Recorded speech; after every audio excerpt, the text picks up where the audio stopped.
Ce qu'on appelle un bloc d'instructions est un ensemble d'instructions délimitées par des accolades. Les instructions que nous avions écrites jusqu'à présent faisaient bel et bien partie d'un bloc d'instructions. Le voilà. Accolade ouvrante, accolade fermante. Le bloc d'instructions permet de regrouper des instructions.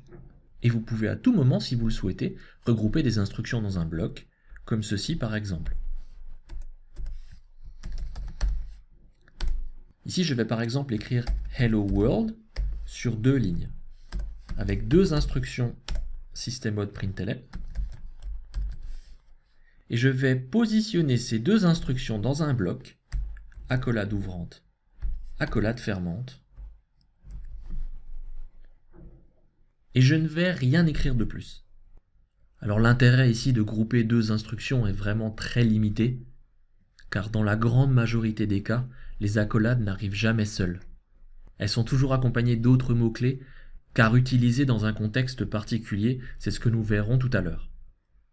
Alors ce code fonctionne bien évidemment, mais encore une fois en l'état il n'a très peu d'intérêt, je dirais même aucun.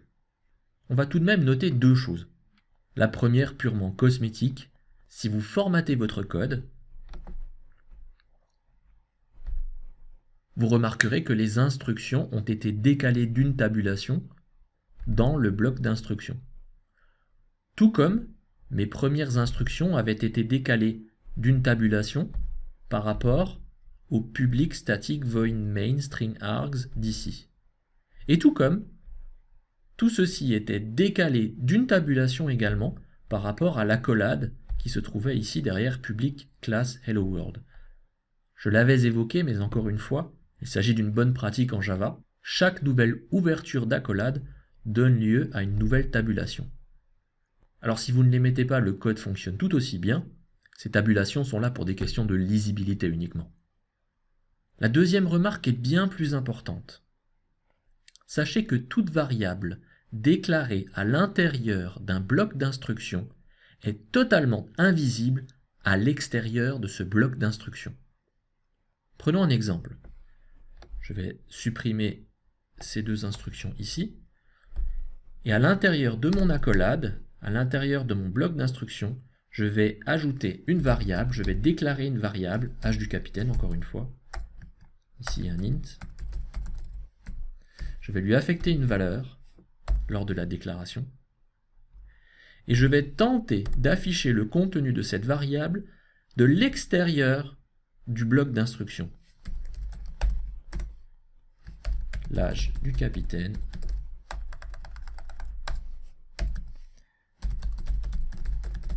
est âge du capitaine. Déjà, vous pourrez constater qu'en essayant d'auto-compléter cette variable, vous n'aurez rien du tout.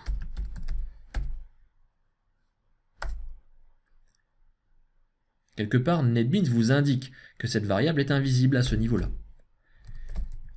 Et si j'écris donc la variable manuellement,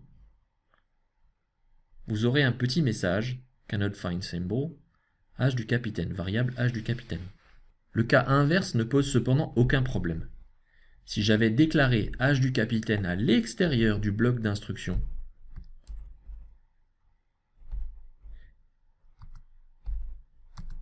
et que j'avais affiché son contenu dans le bloc d'instruction,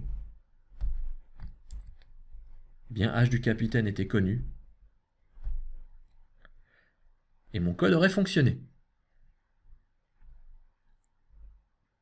Ce qu'il faut donc retenir, toute variable déclarée dans un bloc d'instruction est inaccessible de l'extérieur de ce bloc. Toute variable déclarée à l'extérieur d'un bloc d'instruction est accessible des blocs d'instruction qui vont suivre.